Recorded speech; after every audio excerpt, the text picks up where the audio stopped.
Hello दोस्तों, welcome back to our channel. तो जैसा कि हमने पिछले एपिसोड में देखा था, निंग्यू, बर्निंग क्रो, लियोजियन और डोंगमी चारों मिलकर वहां पे मास्टर शेनवी के ऊपर भारी पड़ रहे थे और उन चारों ने मिलकर वहां पे ऑलमोस्ट उसकी फॉर्मेशन को डिस्ट्रॉय करते हुए मास्टर शेनवी को भी वहां पे हरा दिया था। लेकिन मास्टर शेनवी भी इतनी आसानी से हार मानने वालों में से कहा था, इसलिए उसने वहां पे उन चारों से निपटने के लिए अपने सीक्रेट टायर को भी बाहर निकाल लिया था, जो कि एंशिएंट टैलेंट सेट की एक डिसेबल की बॉडी थी, जिसकी बॉस को वहां पे अपने साथ मर्ज करने के लिए मास्टर शेनवी ने वहां पे अपना सेक्रीफाइस तक भी दे दिया था। और वो डिवाइन बॉडी जो कि किसी और की नहीं बल्कि एंशिएंट टैलेंट सेट के डिसेबल पीलू की ही थी, उसके साथ वहां पे अपनी सोल कॉन्शियसनेस को मर्ज कर लिया था, जिसके साथ ही उस बुड्ढे के पास गॉड लेवल की पावर्स आ चुकी थी और अपनी उन्हीं गॉड लेवल पावर्स का इस्तेमाल करते हुए अब वो वहां पे उन चारों के ऊपर भारी पड़ने लगा था। इवन वो चारों मिलकर भी वहां पे उसका मुकाबला नहीं कर पा रहे थे। पर एपिसोड के एंड में हमने देखा था कि वहां पे एंसेस्टर ज़ू बहुत ही कूल तरीके के साथ एंट्री लेते हैं, जिन्होंने वहां पे आते हुए न सिर्फ अपने चारों डिसेबल्स को बचा लिया था, बल्कि उसी के साथ साथ अपनी डिवाइन सुप्रीम पावर्स का इस्तेमाल करते हुए उस बुड्ढे की पावर्स को भी वहां पे सप्रेस कर दिया था। और यहीं से नेक्स्ट एपिसोड की शुरुआत होती है। तो इस एपिसोड की शुरुआत भी बिल्कुल उसी सीन से ही होती है, जहां हमें डिवाइन गेट का सीन दिखाया जाता है,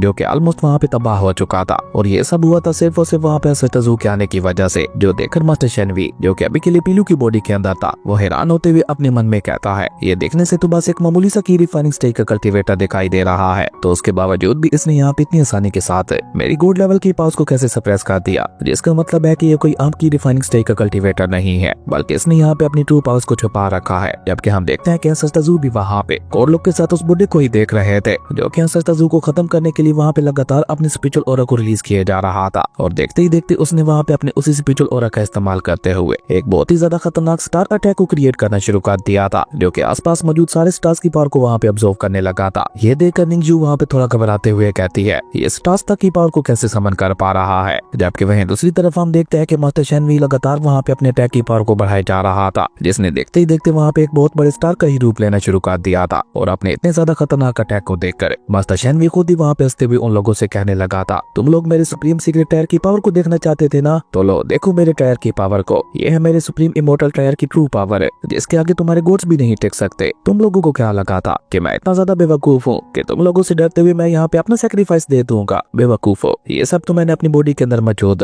वो सुप्रीम सीक्रेट टायर को बाहर निकालने के लिए किया था, ताकि मैं उसके साथ अपनी सोल कॉन्शियसनेस को मर्ज करते हुए गॉड लेवल की पावर्स को हासिल कर सकूं। अब तुम सभी मरने के लिए तैयार हो जाओ, और इसकी शुरुआत करूंगा मैं तुम लोगों के लीडर ज़ू यंग से ही। और ये कहकर मास्टर शेनवी वहाँ पे अपने अटैक का रुख वहाँ पे एंसेस्टर ज़ू की तरफ मोड़ते हुए उनसे कहता है, ज़ू यंग गो टू हेल। पर बेचारा ये बुड्ढा कहाँ जानता था कि एंसेस्टर ज़ू तो खुद हेल गॉड है, जिनका काम लोगों को सजा देते हुए हेल में भेजने का है, जो कि असल में आज यहाँ पे इस बुड्ढे के साथ होने वाला था। खैर वो बुड्ढा वहाँ पे बहुत ही कॉन्फिडेंट के साथ अपने स्टार अटैक को वहाँ पे एंसेस्टर ज़ू के ऊपर चल देता है, जिसके चलते हम देखते हैं कि वहाँ पे एक बहुत ही ज्यादा powerful star energy beam ancestor zoo के साथ जा टकराती है। और जैसे वो एनर्जी बीम जाकर वहाँ पे एंसेस्टर ज़ू के साथ टकराती है, तो हम देखते हैं कि वहाँ पे एक बहुत ही बड़ा एनर्जी ब्लास्ट हो गया था। जबकि इतने ज्यादा खतरनाक अटैक के बावजूद भी एंसेस्टर ज़ू तो अपनी जगह से एक इंच तक भी नहीं हिले थे। इवन उन्होंने वहाँ पे उस अटैक को रोकने के लिए कुछ किया भी नहीं था, जिसका मतलब था कि बेचारे उस बुड्ढे का वो सो कॉल्ड पावरफुल अटैक वहाँ पे एंसेस्टर ज़ू के सामने एग्जिस्ट ही नहीं करता था। जबकि इस अटैक को देखकर हम देखते हैं कि एंसेस्टर ज़ू के सभी डिसेबल्स भी वहाँ पे एक पल के लिए तो घबरा जाते हैं, लेकिन जब वहाँ पे फैला हुआ धुआं खत्म होता है तो एंसेस्टर ज़ू तो अभी तक भी अपनी जगह पे बिल्कुल सही सलामत खड़े थे, जो देखकर उन चारों के फेस के ऊपर भी स्माइल आ जाती है। जबकि उस बुड्ढे को तो वहाँ पे अपनी आंखों पे यकीन ही नहीं हो रहा था, इसलिए वो वहाँ पे एंसेस्टर ज़ू को खत्म करने के लिए अपने अटैक की पावर को और ज्यादा बढ़ाने लगा था। लेकिन उसके अटैक की एनर्जी वहाँ पे एंसेस्टर ज़ू के साथ टकराती वहाँ पे खत्म हुए जा रही थी, जो कि उस बुड्ढे के लिए वहाँ पे और भी ज्यादा शॉकिंग था। तभी एंसेस्टर ज़ू वहाँ पे उस बुड्ढे की तरफ देखते हुए कार्टून में कहते हैं, इंटरेस्टिंग, तो ये तुम्हारी रियल बॉडी नहीं है। क्योंकि एंसेस्टर ज़ू को वहाँ पे उस अटैक की पावर को देखते हुए एहसास हो चुका था कि इस अटैक में जिस एनर्जी का इस्तेमाल हो रहा है वो एंशिएंट टैलेंट सेट के ही किसी डिसेबल की है। इसलिए एंसेस्टर ज़ू वहाँ पे कार्टून के साथ पीलू की बॉडी की तरफ देखते हुए कहते हैं, मैं हूँ टैलेंट सेट का नया लॉर्ड ज़ू यंग। और एंसेस्टर ज़ू कैसा कहते ही हम देखते हैं कि पीलू की बॉडी वहाँ पे शांत होना शुरू हो जाती है। हालांकि उसकी बॉडी के अंदर उस बुड्ढे की सोल कॉन्शियसनेस थी, लेकिन उसके बावजूद भी हम देखते हैं कि एंसेस्टर ज़ू की ये बात सुनकर तो पीलू की बॉडी ने भी वहाँ पे रेसिस्ट करना शुरू कर दिया था। ये थी एंशिएंट टैलेंट सेट के डिसेबल्स के दिल में अपने मास्टर्स के लिए इज्जत। वहीं जैसे जैसे पीलू की बॉडी वहाँ पे रेसिस्ट कर रही थी, हम देखते हैं कि वैसे वैसे उस बुड्ढे की पास भी वहाँ पे खत्म होती चली जा रही थी, और कुछ ही पलों में खुद ब खुद ही उसका वो पूरा अटैक ही वहाँ पे डिस्ट्रॉय हो गया था। जिसके साथ ही हम देखते हैं कि पीलू की बॉडी वहाँ पे पूरी तरह से फ्रीज हो चुकी थी, जो देखकर उस बुड्ढे की सोल कॉन्शियसनेस वहाँ पे गुस्से से चलाते हुए कहती है कि आखिर यहाँ पे ये सब हो क्या रहा है, मैं इस बॉडी को हिला क्यों नहीं पा रहा। और ये कहकर वो बुड्ढा अपना सारा गुस्सा वहाँ पे इस बॉडी के ऊपर ही निकालते हुए कहने लगा था, हे क्या हो गया तुम्हें, तुम इस तरह से अचानक से फ्रीज क्यों हो गए? बस थोड़ी देर के लिए और मुझे अपनी पावर्स दे दो, ताकि मैं जल्द से जल्द यहाँ पे इन सभी को खत्म कर सकूं। और ये कहकर वो बुड्ढा वहाँ पे अपनी सोल कॉन्शियसनेस एनर्जी का इस्तेमाल करते करते हुए पीलू की बॉडी को कंट्रोल करने के लिए अपना पूरा दम लगा रहा था। लेकिन इस सब का पीलू की बॉडी के ऊपर तो कोई भी असर नहीं हो रहा था, जो देखकर एसेटजू अचानक ही वहाँ पे अपने डिवाइन सुप्रीम ऑरा को रिलीज करते हुए अपने हाथ को झटकते हैं। जहाँ उनके ऐसा करते ही हम देखते हैं कि वहाँ पे चारों तरफ बहुत ही ज्यादा पावरफुल स्पिरिचुअल ऑरा फैलने लगा था, जिसने देखते ही देखते वहाँ पे फोर्सफुली मास्टर शेनवी की सोल कॉन्शियसनेस को भी वहाँ पे पीलू की बॉडी से बाहर निकाल दिया था, जो कि बेचारे मास्टर शेनवी के लिए एक और बहुत बड़ा झटका था। वो वहाँ पे हैरान होते हुए कहते हैं, नहीं ऐसा नहीं हो सकता, ये तो इम्पॉसिबल है। मैंने तो अपनी सोल कॉन्शियसनेस को पूरी तरह से इस बॉडी के साथ मर्ज कर लिया था, तो फिर इसकी रिफाइनिंग स्टेज के कल्टीवेटर ने यहाँ पे इतनी आसानी के साथ मेरी सोल कॉन्शियसनेस को इस बॉडी से कैसे बाहर निकाल दिया। नहीं, मुझे यहाँ पे लोगों से निपटने के लिए कुछ भी करके वापस इस बॉडी के अंदर जाना होगा, वरना ऐसे तो ये लोग मुझे एक ही झटके के साथ यहाँ पे खत्म कर देंगे। और ये कहकर मास्टर शेनवी की सोल कॉन्शियसनेस वहाँ पे अपना पूरा दम लगाते हुए बहुत ही तेजी के साथ दोबारा वहाँ पे पीलू की बॉडी के अंदर जाने के लिए आगे बढ़ती है। लेकिन जैसे ही उसकी सोल कॉन्शियसनेस वहाँ पे पीलू की बॉडी के पास पहुंचती है, तो एसेटजू ने वहाँ पे अपने जेंट स्पिरिचुअल हैंड का इस्तेमाल करते हुए उसकी सोल कॉन्शियसनेस को ही वहाँ पे पकड़ लिया था, जो देखकर मास्टर शेनवी खुद को वहाँ पे आजाद करवाने की कोशिश करते हुए कहने लगा था, छोड़ दो मुझे वापस अपनी इस बॉडी के अंदर जाना है। बुड्ढा वहाँ पे कह तो ऐसे रहा था जैसे कि वो उसकी अपनी बॉडी है, लेकिन अब तो एसेटजू भी वहाँ पे उसकी इस बकबक से तंग आ चुके थे, इसलिए उन्होंने वहाँ पे अपने जेंट स्पिरिचुअल हैंड के अंदर ही उसे जगाना शुरू कर दिया था, जिसके चलते बेचारा मास्टर शेनवी दर्द के मारे वहाँ पे जोर जोर से चिल्लाने लगा था, जो देखकर मास्टर शेनवी वहाँ पे एसेटजू को धमकी देते हुए कहता है, जू यंग, तुम यहाँ पे मेरे जैसे गोड को पनिश करने की कोशिश कर रहे हो। तुम जानते हो ना कि अगर इस बारे में सुप्रीम गोड्स को पता चल गया तो वो तुम्हें बिल्कुल भी जिंदा नहीं छोड़ेंगे। अब बताओ, ये बेवकूफ बुड्ढा गोड के गोड्स को गोड के नाम से डराने की कोशिश कर रहा था, इसलिए एसेटजू भी वहाँ पे उसकी बकबक से पकते हुए अपने जेंट स्पिरिचुअल हैंड का इस्तेमाल करते हुए उसकी सोल कॉन्शियसनेस को वहाँ पे पूरी तरह से डिस्ट्रॉय कर देते हैं, जो कि बेचारे उस बुड्ढे ने भी कभी नहीं सोचा होगा। इसलिए वो बुड्ढा वहाँ पे हैरानगी के साथ ही मारा गया था, जिसके खत्म होते ही अचानक से ही वहाँ पे सब कुछ शांत हो गया था। और एसेटजू ने अपनी डिवाइन सुप्रीम पावर का इस्तेमाल करते हुए पीलू की बॉडी को भी वहाँ पे अपने पास बुला लिया था। और ये सब एसेटजू के चारों डिसेबल्स भी बहुत ही गौर से देख रहे थे। उन्हें वहाँ पे कुछ समझ ही नहीं आ रहा था कि आखिर ये पर्सन है कौन। और अपने इसी सवाल का जवाब जानने के लिए बर्निंग क्रो वहाँ पे थोड़ा आगे बढ़कर एसेटजू से सवाल करते हुए पूछता है, बॉस आखिर ये पर्सन है कौन? उस बुड्ढे के मुताबिक तो ये एक सुप्रीम सीक्रेट ट्रायर था, तो फिर ये ट्रायर इस तरह से एक बॉडी में कैसे ट्रांसफॉर्म हो गया? और बर्निंग क्रो की इस बात को डोंगमी वहाँ पे आगे बढ़ाते हुए कहता है, और आखिर ये किस तरह का सुप्रीम सीक्रेट ट्रायर था जिसके अंदर गॉड लेवल की पावर्स हैं, और वो भी इतनी ज्यादा खतरनाक जिनका हम चारों मिलकर भी यहाँ पे मुकाबला नहीं कर पा रहे थे। पर एसेटजू उन्हें वहाँ पे कोई भी जवाब नहीं देते, क्योंकि अभी के लिए वो खुद वहाँ पे पीलू की हकीकत के बारे में जानना चाहते थे कि आखिर पीलू के साथ ऐसा क्या हुआ था जिसके चलते वो इस तरह से एक सुप्रीम सीक्रेट ट्रायर में ट्रांसफॉर्म हो गया। और यही सब जानने के लिए एसेटजू वहाँ पे अपनी डिवाइन सुप्रीम पावर को पीलू की सोल कॉन्शियसनेस के अंदर डाल देते हैं। और जैसे ही एसेटजू की डिवाइन सुप्रीम एनर्जी वहाँ पे पीलू की सोल कॉन्शियसनेस के अंदर जाती है, तो एसेटजू को पीलू की सोल कॉन्शियसनेस के अंदर क्या क्या हुआ था वो सब कुछ दिखने लगा था। और ये वो समय था जो कि पीलू ने मरने से पहले देखा था। असल में पीलू की सोल कॉन्शियसनेस के अंदर एसेटजू को एंशिएंट फॉरेस्ट का सीन दिखाई देता है, जिसमें पीलू किसी से अपनी जान बचाते हुए बहुत ही तेजी के साथ भाग रहा था। और वहाँ पे बेचारा पीलू इतना ज्यादा डरा हुआ लग रहा था कि वो बार बार पीछे भी मुड़ते हुए देख रहा था, जिसके चलते अचानक से उसका पाँव वहाँ पे लड़खड़ा जाता है और वो वहीं पे ही गिर गया था, जिसके चलते वो पर्सन जो कि वहाँ पे उसका पीछा कर रहा था वो वहाँ पे उसके करीब आते हुए डेविल स्माइल के साथ उससे कहता है, आखिर तुम भागने की इतनी ज्यादा मेहनत क्यों कर रहे हो? हालांकि मैं तो तुम्हें पहले ही बता चुका हूँ कि आज तुम्हारा मरना तय है। असल में वो पर्सन है एक हेमली अलायंस का लीडर था। अब वो हेमली अलायंस कौन सी है वो अभी के लिए एक मिस्ट्री ही है, जिसका पता हमें आगे आने वाले एपिसोड्स में ही चलेगा। अभी के लिए हम इस हेमली कल्टीवेटर को हेमली लॉर्ड के नाम से पुकारेंगे। खैर पीलू को गिरते हुए देखकर वो हेमली लॉर्ड वहाँ पे उसके पास आकर खुश होते हुए कहता है, तो फाइनली आज इतने सालों की मेहनत के बाद मेरे हाथों में एंशिएंट एलियन सेट का एक डिसेबल लग ही गया। तुम सोच भी नहीं सकते मैं इस समय का इंतजार न जाने कितने सालों से कर रहा था, और देखो आज मेरी इतने सालों की मेहनत रंग ले आई। हालांकि अब तो मैंने उम्मीद ही छोड़ दी थी, पर तुम्हें देखते ही मेरे अंदर एक नई उम्मीद जाग उठी थी, जिसे आज तुमने अकेले में मिलकर पूरा भी कर दिया। वहीं दूसरी तरफ हम देखते हैं कि बेचारे पीलू की हालत वहाँ पे बहुत ही ज्यादा खराब हो चुकी थी, पर उसके बावजूद भी वो वहाँ पे बहुत ही बहादुरी के साथ अपना पूरा दम लगाकर वहाँ पे उस हेमली लॉर्ड को जवाब देते हुए कहता है कि भले ही तुम यहाँ पे मेरी जान ही क्यों ना ले लो, लेकिन मैं तुम्हें यहाँ पे हमारे एंशिएंट एलियन सेट के बारे में कोई भी इन्फॉर्मेशन नहीं देने वाला। अब पीलू की ये बात सुनकर हम देखते हैं कि उस हेमली लॉर्ड ने अचानक से ही वहाँ पे पागलों की तरह जोर जोर से हंसना शुरू कर दिया था, जो देखकर तो पीलू को भी वहाँ पे समझ नहीं आ रहा था कि आखिर उसके सामने खड़ा हुआ ये पर्सन हंस क्यों रहा है। पर तभी अचानक से ही वो हेमली लॉर्ड वहाँ पे साइको की तरह सीरियस होते हुए पीलू से कहता है, किसने कहा कि मैं तुमसे तुम्हारे एंशिएंट एलियन सेट के बारे में जानना चाहता हूँ? सच कहूँ तो मुझे तुम्हारे एलियन सेट के बारे में जानने में कोई भी इंटरेस्ट नहीं है। अब ये था पीलू के लिए एक और बहुत बड़ा झटका। उसे वहाँ पे कुछ समझ ही नहीं आ रहा था कि अगर ये पर्सन हमारे एलियन सेट के बारे में नहीं जानना चाहता तो फिर आखिर उसने मुझे यहाँ पे इस तरह से पकड़ क्यों रखा है। पीलू को वहाँ पे इस तरह से सोचते हुए देखकर वो हेमली लॉर्ड वहाँ पे कोल टोन में उससे कहता है, मैं जानता हूँ कि इस वक्त तुम्हारे दिमाग में क्या चल रहा है। तुम यही जानना चाहते हो ना कि अगर मुझे एंशिएंट एलियन सेट के बारे में कुछ नहीं जानना तो फिर तुमने मुझे यहाँ पे क्यों पकड़ रखा है? असल में मुझे तुम्हारे टैलेंट सेट के बारे में वाकई नहीं जानना। मुझे तो बस एंशिएंट टैलेंट सेट के एक डिसेबल की बॉडी चाहिए थी, जो कि अब मुझे यहाँ पे तुम्हारे रूप में मिल चुकी है। और ये कहकर उस हेवनली लॉर्ड ने अचानक से ही वहाँ पे अपनी पावर का इस्तेमाल करते हुए पीलू के ऊपर हमला कर दिया था, जिसके चलते हम देखते हैं कि वहाँ पे एक बहुत बड़ा एनर्जी ब्लास्ट भी हो गया था। और इसी एनर्जी ब्लास्ट के साथ ही उस हेवनली लॉर्ड ने पीलू की बॉडी को भी गले से पकड़ते हुए ऊपर हवा में उठा दिया था। और सिर्फ इतना ही नहीं, उस हेवनली लॉर्ड ने वहाँ पे अपनी एक डार्क टेक्निक का इस्तेमाल करते हुए नीचे जमीन से वहाँ पे कुछ डार्क स्पिरिचुअल रूट्स को भी समन कर लिया था, जिन्होंने सीधा वहाँ पे आगे बढ़ते हुए पीलू की बॉडी के अंदर ही घुसना शुरू कर दिया था। और जैसे जैसे वो डार्क स्पिरिचुअल रूट्स वहाँ पे पीलू की बॉडी के अंदर जा रही थी, हम देखते हैं कि उसकी बॉडी से वहाँ पे बहुत ही ज्यादा मात्रा में खून बहने लगा था, जिसके चलते बेचारे पीलू को वहाँ पे अपनी बॉडी में इतना ज्यादा पेन हो रहा था कि वो दर्द के मारे वहाँ पे जोर जोर से चिल्लाने लगा था। और पीलू दर्द के मारे वहाँ पे जितना ज्यादा चिल्ला रहा था, उस हेवनली लॉर्ड को वहाँ पे उतना ही ज्यादा मजा आ रहा था। जबकि हम देखते हैं कि उन डार्क स्पिरिचुअल रूट्स ने भी अब धीरे धीरे पीलू की बॉडी को वहाँ पे ऊपर हवा में उठाना शुरू कर दिया था, जो कि वहाँ पे पीलू की बॉडी के अंदर घुसते हुए उसकी बॉडी से वहाँ पे उसके ब्लड को बाहर निकालने लगी थी, जो देखकर वो हेवनली लॉर्ड वहाँ पे जल्दी से अपनी एक जेट स्पिरिट बोतल को बाहर निकाल कर उसके खून को वहाँ पे इकट्ठा करते हुए कहता है, नहीं नहीं, ये खून मेरे लिए बहुत ही ज्यादा खास है, इसलिए मैं इसे यहाँ पे ऐसे ही वेस्ट नहीं होने दे सकता। और ये कहकर वो हेवनली लॉर्ड वहाँ पे बहुत ही अजीब तरीके के साथ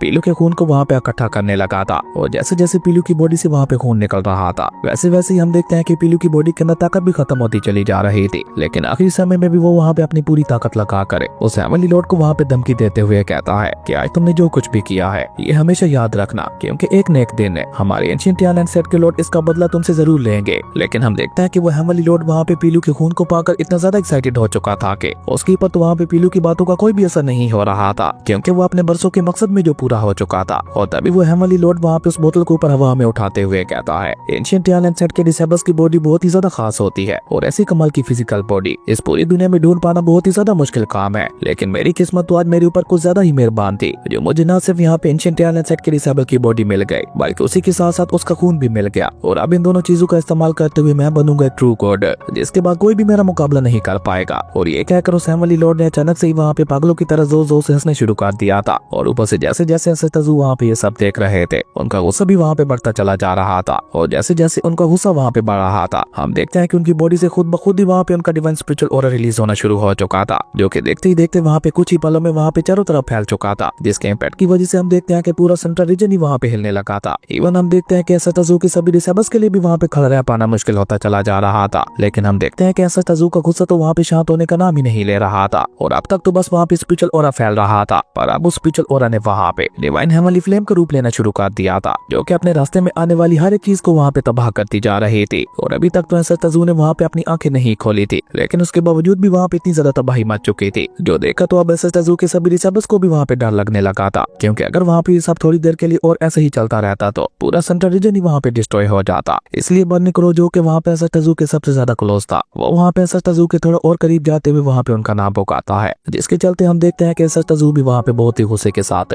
अपनी आंखें खोल देते हैं। और जैसे एंसेस्टर्स वहाँ पे एक ही झटके के साथ अपनी आंखें खोलते हैं तो वहाँ पे आसपास सब कुछ तबाह हो जाता है। और वहाँ पे आसपास छोटे छोटे ब्लास्ट भी होने लगे थे, जिसका असर सिर्फ सेंट्रल रीजन के ऊपर ही नहीं बल्कि सभी नए रियल्म्स के ऊपर भी हो रहा था। ऐसा लग रहा था कि जैसे पूरे डीप यूनिवर्स में भूकंप आ गया हो। इवन वो जगह जहाँ पे डिवाइन गेट मौजूद था, वहाँ पे तो इतना बड़ा ब्लास्ट होता है कि वहाँ पे उस जगह के बीचों बीच एक बहुत ही बड़ा गड्ढा बन गया था, जो देखने से वहाँ पे बिल्कुल ऐसा लग रहा था कि जैसे कभी यहाँ पे कुछ एग्जिस्ट ही नहीं करता था। जबकि ये सब देखकर एंसेस्टर्स के सभी डिसेबल्स भी वहाँ पे बहुत ज्यादा डरे हुए दिखाई दे रहे थे, क्योंकि उन लोगों ने आज तक एंसेस्टर्स को इतने ज्यादा गुस्से में कभी नहीं देखा था। और उनका डरना बनता भी था, क्योंकि जिस तरीके से एंसेस्टर्स का डिवाइन ऑरा वहाँ पे तबाही मचा रहा था, उसके चलते तो वहाँ पे उन सभी की जान भी जा सकती थी। तभी डोंगमी वहाँ पे लियूजियन से सवाल करते हुए पूछता है, आखिर एंसेस्टर्स आज यहाँ पे इतने ज्यादा गुस्से में क्यों दिखाई दे रहे हैं? मैंने आज तक उन्हें इतने ज्यादा गुस्से में कभी नहीं देखा। डोंगमी की ये बात सुनकर लियूजियन उल्टा वहाँ पे उसके ऊपर गुस्सा करते हुए कहता है, बेवकूफ बुढ़े, इस बारे में भला मुझे कैसे पता होगा? और ये कहकर वो दोनों ही वहाँ पे सवालिया नजरों से निंगयू की तरफ देखते हैं कि शायद निंगयू को इस बारे में कुछ पता हो। लेकिन निंगयू भी वहाँ पे उदास होते हुए ना में अपना सर हिला देती है, यानी कि उसे भी वहाँ पे कुछ नहीं पता था। जबकि इसी बीच हम देखते हैं कि एंसेस्टर्स वहाँ पे बहुत ही गुस्से के साथ बर्निंग क्रो के ऊपर आ चुके थे, क्योंकि नीचे तो वहाँ पे सब कुछ तबाह हो चुका था। वहाँ पे खड़े रहने लायक जगह बची ही नहीं थी। और क्योंकि बर्निंग क्रो वहाँ पे एंसेस्टर्स के सबसे ज्यादा क्लोज था, इसलिए वो वहाँ पे एंसेस्टर्स से सवाल करते हुए पूछता है, बॉस आखिर आपको क्या हुआ? आखिर आप यहाँ पे इतने ज्यादा गुस्से में क्यों दिखाई दे रहे हैं? मैंने आज तक कभी भी आपको इतने ज्यादा गुस्से में तो नहीं देखा। क्या आपके इस गुस्से के पीछे इस डिवाइन गेट का हाथ है? अगर आप चाहें तो मैं आपके लिए इस डिवाइन गेट के ऊपर हमला करते हुए इस डिवाइन गेट को न सिर्फ तबाह कर दूंगा, बल्कि उनके सभी डिसेबल्स को भी पूरी तरह से खत्म कर दूंगा। आप बस हुक्म करिए। लेकिन ऐसा तजू उसे वहाँ पे कोई भी जवाब नहीं देते। उल्टा उन्होंने वहाँ पे एक बार फिर से अपनी डिवाइन सुप्रीम पावर का इस्तेमाल करते हुए पीलू की बॉडी को अपने पास बुला लिया था और उसी के साथ साथ वहाँ पे अपनी डिवाइन सुप्रीम एनर्जी का इस्तेमाल करते हुए पीलू की बॉडी को दोबारा वहाँ पे उसी डिवाइन बॉडी में ट्रांसफॉर्म कर दिया था, यानी उसी सुप्रीम सीक्रेट टायर में। और अपने उस डिसेबल की बॉडी को बहुत ही गौर से देखते हुए अपने बाकी सभी डिसेबल्स को बताते हैं कि इसका नाम पीलू था, जो कि एंशिएंट टैलेंट सेट का ही एक डिसेबल था और किसी ने इसकी बॉडी और ब्लड का इस्तेमाल करते हुए 3 अलग अलग सुप्रीम सीक्रेट टायर्स में ट्रांसफॉर्म कर दिया था। और अभी जो मेरे हाथ में है यही है पीलू की ट्रू बॉडी। और ये कहते कहते ही हम देखते हैं कैंसर तजू को वहाँ पे एक बार फिर से बहुत ही ज्यादा गुस्सा आने लगा था। जब कैंसर तजू की ये बात सुनकर हम देखते हैं कि स्नोबेलो को भी एक बहुत बड़ा झटका लगता है, क्योंकि उसने पीलू का नाम पहले भी उस फूड कुकर में सुन रखा था। इसका मतलब था कि अब तक उन्हें जो भी एंशिएंट टैलेंट सेट के टायर्स मिले थे वो सभी के सभी पीलू के साथ ही जुड़े हुए थे। और ऊपर से उसे सबसे ज्यादा अफसोस तो पीलू की कहानी जानकर हो रहा था, क्योंकि एंशिएंट टैलेंट सेट के हर एक डिसेबल के साथ ऐसा ही कुछ न कुछ हुआ था। उसकी अपनी कहानी हो या फिर उसकी बहन की या फिर पीलू की हो, इन सभी के साथ बहुत ही ज्यादा बुरा हुआ था। और यही बात एंसेस तजू को गुस्सा दिला रही थी कि भला उनके टैलेंट सेट के डिसेबल्स को कोई कैसे हर्ट कर सकता था। और यही सोचकर एंसेस तजू वहाँ पे गुस्से से अपने हाथ को कसते हुए कहते हैं, जिस किसी ने भी मेरे टैलेंट सेट के डिसेबल्स को चोट पहुंचाने की कोशिश की है, मैं वादा करता हूँ कि मैं उसे इतनी बुरी मौत दूंगा कि उसके आने वाली 7 पुश्तें भी हमारे टैलेंट सेट के नाम से डरेंगी। और मैं उसे सिर्फ मौत ही नहीं दूंगा बल्कि उसकी सोल को हमेशा हमेशा के लिए तड़पने के लिए छोड़ दूंगा, ताकि उसे हर एक दिन इस बात का पछतावा होता रहे कि उसने टैलेंट सेट के साथ क्यों पंगा लिया था। आज पहली बार एंसेस तजू किसी को लेकर इतने ज्यादा गुस्से में दिखाई दे रहे थे। और इसी से आप अंदाजा लगा सकते हैं कि जब वो इंसान एंसेस तजू को मिलेगा तो एंसेस तजू उसका क्या हाल करेंगे। खैर उसके बाद सीन चेंज होता है और हमें 9th रियलम के माउंटेन विलेज का सीन दिखाया जाता है, जहाँ माउंटेन विलेज के कोर्ट यार्ड के अंदर वही हेमली लॉर्ड एक जगह पे बैठा हुआ कुछ सोच रहा था, जिसने पीलू को मारते हुए उसकी बॉडी को हासिल किया था। वो वहाँ पे बैठा हुआ किसी गहरी सोच में डूबा हुआ था कि तभी अचानक से ही वहाँ पे माउंटेन विलेज के लोग आना शुरू कर देते हैं, जो कि वहाँ पे उस हेमली लॉर्ड को देखकर खुश होते हुए कहते हैं, तो फाइनली हमारे गॉड यहाँ पे आ ही गए। और गाँव के मुखिया वहाँ पे अपने लोगों से कहते हैं कि तुम सभी लोग जितना ज्यादा हो सके गॉड को खुश करने की कोशिश करना। जिस पे एक टकला आदमी गाँव के मुखिया से कहता है, गॉड ने मेरी वाइफ की जान बचाने में मेरी मदद की थी, इसलिए मैं उनका जितना ज्यादा शुक्रिया अदा करूँ उतना ज्यादा कम है, इसलिए आप चिंता मत कीजिए, हम जितना ज्यादा हो सकेगा उन्हें खुश करने की कोशिश करेंगे ताकि वो हमारे गाँव के ऊपर और भी ब्लेसिंग्स बरसा सके। और ये कहकर वो सभी लोग वहाँ पे मिलकर सीधा उसी हेमली लॉर्ड की तरफ ही बढ़ जाते हैं, जहाँ जाते हुए वो सभी लोग आपस में बातें करते हुए ये भी कह रहे थे, ऊपर से वो गॉड हमसे कुछ लेते भी नहीं है, हमने उन्हें न जाने कितने ही ट्रायल्स ऑफर किए, कई तरह के खाने ऑफर किए, हालांकि हमारे गार्डन के फ्लावर्स तक भी ऑफर किए, लेकिन उन्होंने आज तक हमसे कुछ भी नहीं लिया। वो वाकई हमारे गाँव में ब्लेसिंग की तरह आए हैं, हमेशा हमारे गाँव का भला करते रहते हैं। अगर गॉड चाहते तो हम लोग तो उनके सामने अपना सब कुछ कुर्बान करने के लिए रेडी थे। और इसी तरह से वो सभी लोग वहाँ पे आपस में बातें करते हुए उस हेमली लॉर्ड के सामने पहुंच जाते हैं, जहाँ पहुंचते साथ ही वो वहाँ पे उस हेमली लॉर्ड को ग्रीट करते हुए उसके सामने झुक जाते हैं, जहाँ वो सभी झुकते हुए उनकी मदद करने के लिए उस हेमली लॉर्ड का शुक्रिया अदा भी करने लगे थे, जो कि उन सभी के लिए गॉड की तरह था। और तभी उनमें से एक छोटी बच्ची, जिसने स्पेशली वहाँ पे उस हेमली लॉर्ड के लिए कुछ फूल तैयार किए थे, उसे लेकर वो वहाँ पे उस हेमली लॉर्ड की तरफ आगे बढ़ते हुए कहती है, गॉड इसे मैंने स्पेशली आपके लिए बनाया है, क्योंकि आपने हमारे गाँव के लिए बहुत कुछ किया है और ये आपका शुक्रिया अदा करने के लिए मेरी तरफ से एक छोटा सा गिफ्ट है। और गॉड क्या इसके साथ आप मेरी एक और छोटी सी भी रिक्वेस्ट को पूरा कर सकते हैं, मुझे आपसे आज एक स्वीट ऑरेंज कैंडी चाहिए, उसे खाने को मेरा बहुत ही ज्यादा मन कर रहा है। लेकिन अभी वो छोटी बच्ची वहाँ पे ये सब बोल ही रही थी कि अचानक से उस हेमली लॉर्ड की इवल पावर्स वहाँ पे एक्टिवेट होना शुरू हो जाती हैं, जिसके चलते हम देखते हैं कि उस हेमली लॉर्ड की बॉडी से अचानक ही वहाँ पे बहुत ही खतरनाक टाइप का डार्क ऑरा रिलीज होने लगा था। और ऊपर से उस हेमली लॉर्ड को भी वहाँ पे अजीब किस्म के दौरे पड़ने लगे थे। वो अचानक से वहाँ पे अपना खतरनाक ऑरा रिलीज करते हुए पागलों की तरह जोर जोर से वहाँ पे हंसते हुए कहने लगा था, फाइनली दोबारा वो दिन आ ही गया। और ये कहकर तो हेमली लॉर्ड ने वहाँ पे और भी जोर जोर से हंसना शुरू कर दिया था, जो देखकर तो अब वो सभी गाँव वाले भी वहाँ पे उसे डरने लगे थे। और उस बच्ची की माँ तो जल्दी से अपनी बच्ची के पास जाते हुए उसे वहाँ पे संभालने की कोशिश करने लगी थी, जबकि बाकी सभी गाँव वाले भी वहाँ पे अपनी अपनी जगह पे खड़े होकर उस हेमली लॉर्ड से सवाल करते हुए पूछते हैं, गॉड आखिर आपको ये क्या हो रहा है। लेकिन वो हेमली लॉर्ड तो अभी भी वहाँ पे पागलों की तरह जोर जोर से हंसे जा रहा था। और उन गाँव वालों की ये बात सुनकर अचानक से वो वहाँ पे गुस्से से उन तीनों की तरफ देखता है और उसके सिर्फ देखने भर से ही उन तीनों ही गाँव वालों की बॉडीज वहाँ पे एक्सप्लोड हो जाती है, जिसके चलते उनका खून वहाँ पे चारों तरफ फैल गया था। जबकि वो हेमली लॉर्ड तो अभी भी वहाँ पे पागलों की तरह जोर जोर से हंसे जा रहा था। और अपने गाँव वालों की ऐसी भयानक मौत देखकर तो वो दोनों ही माँ बेटी बहुत ज्यादा डर चुकी थी। जबकि वहीं दूसरी तरफ हम देखते हैं कि वो डार्क पावर्स वहाँ पे उस हेमली लॉर्ड के पागलपन को और भी ज्यादा बढ़ाती जा रही थी। और अब तो उसने वहाँ पे बिल्कुल एक डिमोनिक बीस्ट की तरह अजीब अजीब सी आवाजें निकालना शुरू कर दी थी, जिसके बाद तो उसकी नजर सीधा वहाँ पे उन माँ बेटी के ऊपर ही पड़ती है, जिन्हें देखते हुए उसकी आंखों में एक अलग ही रोशनी आ जाती है। और वो दोनों ही बेचारी माँ बेटी वहाँ पे कुछ समय पाती उस इससे पहले उस फैमिली लॉर्ड ने वहाँ पे बहुत ही क्रूअल तरीके के साथ